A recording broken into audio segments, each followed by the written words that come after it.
Shri Venkateswara gold తాకట్టులో ఉన్న మీ బంగారాన్ని విడిపించి కొనబడును.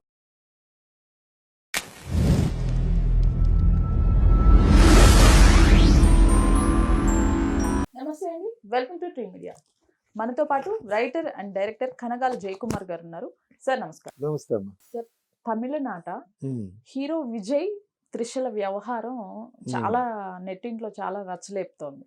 అంటే ఆల్రెడీ సంగీత గారు అంటే విజయ్ భార్య కోర్టులో డివోర్స్ పిటిషన్ వేయటం, ఇది జరుగుతున్న నేపథ్యంలోనే విత్ ఇన్ 5 days లోనే విజయ్ త్రిష ఇద్దరు కలిసి ఒక పెళ్లికి వెళ్ళటం ఇప్పుడు పెద్ద చర్చ అవుతోంది. ఈ మొత్తం సినారియో పైన అసలు మీ విశ్లేషణ ఏంటి సార్? ఇప్పుడు ఏంటంటే అండి, విజయ్ ఒక పెద్ద హీరో అయ్యాడు. He comes from a Christian family. So ఈ పెద్ద హీరో అయిన తర్వాత అతను మంచి సక్సెస్లో ఉన్నాడు. తర్వాత మార్కెట్ వాల్యూ కూడా రజనీకాంత్ తర్వాత ఇతనికే బాగా మార్కెట్ వాల్యూ అంతా ఉంది. సో అతని సినిమాలు బాగా ఆడుతున్నాయి. ఇతని జీవితంలో ప్రవేశించినటువంటి సంగీత అనే అమ్మాయి అబ్రాడ్ నుంచి వచ్చింది. అబ్రాడ్ నుంచి వచ్చి ఇతని సినిమాలు చూసి సో ముందు ఫ్యాన్ అయింది. తర్వాత రిపీటెడ్గా రావటం, ఇతన్ని చూడటం, ఇతను షూటింగ్స్కి వెళ్ళటం.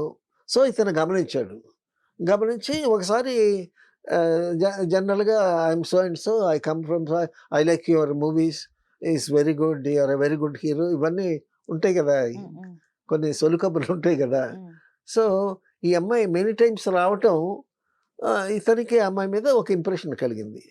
సో అమ్మాయి కూడా వస్తా పోతా ఉంది. ఇద్దరికి రేపు బాగా కుదిరింది. That developed into love. So ఆ విధంగా పెళ్లి చేసుకున్నాడు. పెళ్లి చేసుకుని దగ్గర 25 years అయింది. 25 years అయింది. ఒక కొడుకు పుట్టాడు.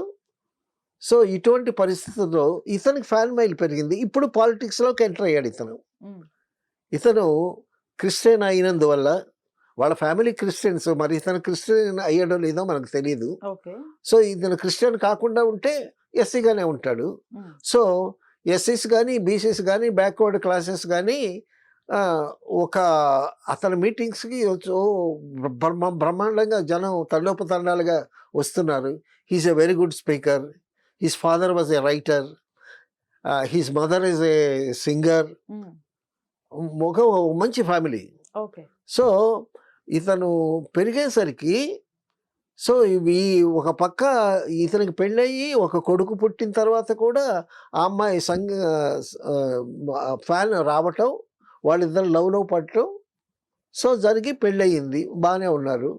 ఉన్న తర్వాత అక్కడ సెంటర్లో ఎంటర్ అయింది ఒక క్యారెక్టర్, త్రిష. స్టిల్ మా ఏజ్ వచ్చినా కూడా she is maintaining very good personality. మంచి గ్లామర్గా ఉంది. ఇప్పటికీ కూడా చాలా బాగుంది ఆ మనిషి. సో ఈ త్రిషతో ఈయన పరిచయం వచ్చింది. ఇద్దరు కలిసి చాలా ఫ్రెండ్లీగా మూవ్ అవుతున్నారు. సో ఈలోగా ఏమైంది, వైఫ్ ఏమో కోర్టులో రిట్ వేసింది.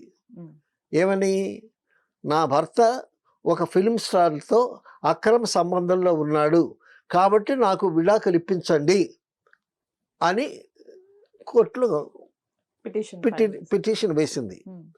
సో ఆ పిటిషన్ అక్కడ ఉంది, కోర్టులో ఉంది, జడ్జి గారి టేబుల్ మీద ఉంది. ఇది వేసేసరికి ఇప్పుడు ఫ్యాన్స్ ఏమన్నారు, విజయ్కి ఫ్యాన్ ఫాలోయింగ్ చాలా ఉంది. ఆ ఫ్యాన్స్ అంతా ఏమంటున్నారు, మా విజయ్ హీరో చాలా పవిత్రుడు, చాలా గొప్పవాడు, భార్యకు అన్యాయం చేయడు, అటువంటి వాడు కాదు, అది ఇదని వీళ్ళు ఆపోజిట్గా మాట్లాడుతున్నారు వీళ్ళు.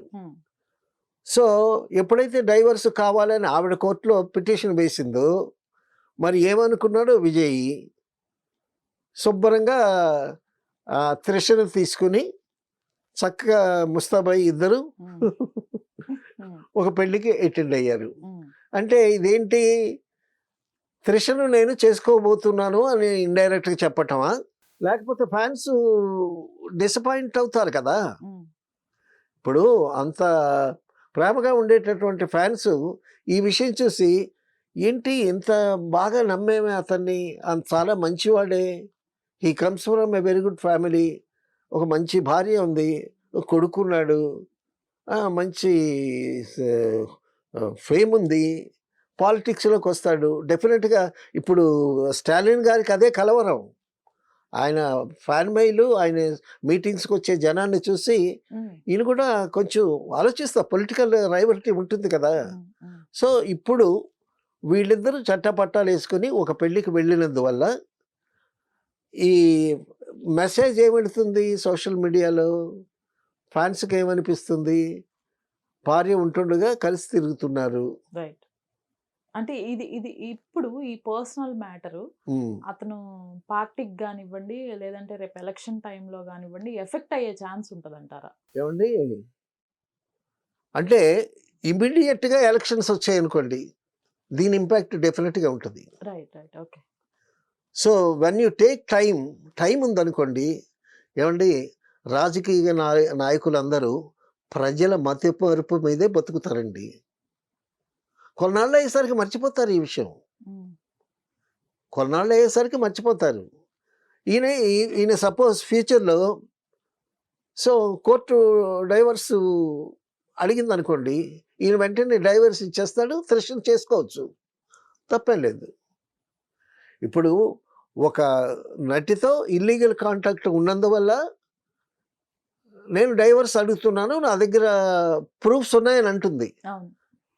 మరి ఆ కోర్టులో ఈవిడ ప్రూఫ్స్ సబ్మిట్ చేయాలి కదా. ఆ ప్రూఫ్స్ సబ్మిట్ చేస్తే ఆ జడ్జి ఓకే, నువ్వు చూపించినటువంటి ప్రూఫ్స్ వల్ల నేను డైవర్స్ ఇస్తున్నాను అంటే అదొక విషయం. లేదు, నాకు సరైన ప్రూఫ్ లేవు అని అన్నాడు అనుకోండి, అప్పుడు ఏమవుతుంది? అప్పుడు నిజంగా త్రిషను కానీ ఇతను లవ్లో ఉంటే, పెళ్లి చేసుకుందామని ఉద్దేశం ఉంటే, ఎట్లాగూ వైఫ్ డైవర్స్ అడిగింది కాబట్టి ఓకే డైవర్స్ ఇవ్వండి అని ఇతను అడిగితే మళ్ళీ ఆ డైవర్స్ ఇవ్వచ్చు. ఓకే. సో ఆ డైవర్స్ వస్తుందా, డైవర్స్ యాక్సెప్ట్ చేస్తుందా కోర్టు, దాని మీద విజయ్ రియాక్షన్ ఏంటి, విజయ్ని నిజంగా ప్రేమిస్తున్నాడా, లేక ఫ్రెండ్గా తీసుకెళ్ళాడా, త్రిషను పెళ్లి చేసుకుంటాడా. సో ఇవన్నీ there are so many questions for the public. తర్వాత పెళ్లి చేసుకున్నాడు ఒకడు, పిల్లడు పుట్టాడు, పడలేదు, వచ్చాడు మరుదాన్ని పెట్టుకున్నాడు, ఎవరు పట్టించుకోరు. బట్ వీళ్ళు పబ్లిక్ ఫిగర్స్ కాబట్టి వీళ్ళందరినీ చూస్తుంటారు, భూతార్థంలో పెట్టి గొప్పగా ఆరాధిస్తుంటారు కాబట్టి, పబ్లిక్ ఫిగర్స్ కాబట్టి వీళ్ళు ఏది చేసినా సరే ఆడియన్స్కి, సూపర్లకి, ఫ్యాన్స్కి ఒక ఇదే అనమాట, గొప్పగా చూస్తారు విజయ్ని. సో అయితే పబ్లిక్ ఫిగర్స్గా ఉండేటప్పుడు ఇటువంటివి జరగకుండా జాగ్రత్త పడాల్సినటువంటి ఆవశ్యకత, అవసరం ఉంది పబ్లిక్ ఫిగర్స్కి. సో అటువంటి పరిస్థితుల్లోనే వీళ్ళు త్రిష కానీ విజయ్ కానీ జాగ్రత్తగా మసలుకోవటం అవసరం. ఆ జాగ్రత్త అతనికి ఉత్తరోత్తర కూడా హెల్ప్ అవుతుంది తప్పిస్తే, ఇది క్రానిక్ అయిందనుకోండి డెఫినెట్గా అతనికి దెబ్బ అవుతుంది. So if it takes long time అయిందనుకోండి, సో అంత ఇంపాక్ట్ పడకపోవచ్చు. రాజకీయ నాయకులు మీకు తెలియదే ఉంది, రాజకీయ నాయకులు తెరచాటున ఎన్నో చేస్తూ ఉంటారు. సో కాబట్టి మనం సినిమా ఫీల్డ్లో ఉన్నాం కాబట్టి, విజయ్ హీరో కాబట్టి, ఆ త్రిష కూడా మన తెలుగు సినిమాలో చేసిన మంచి నటి కాబట్టి, వాళ్ళిద్దరూ జాగ్రత్తగా ఉంటే ఫ్యాన్స్కి మంచిది, చూసే వాళ్ళకి మంచిది, వాళ్ళకి కూడా మంచిది. Thank you.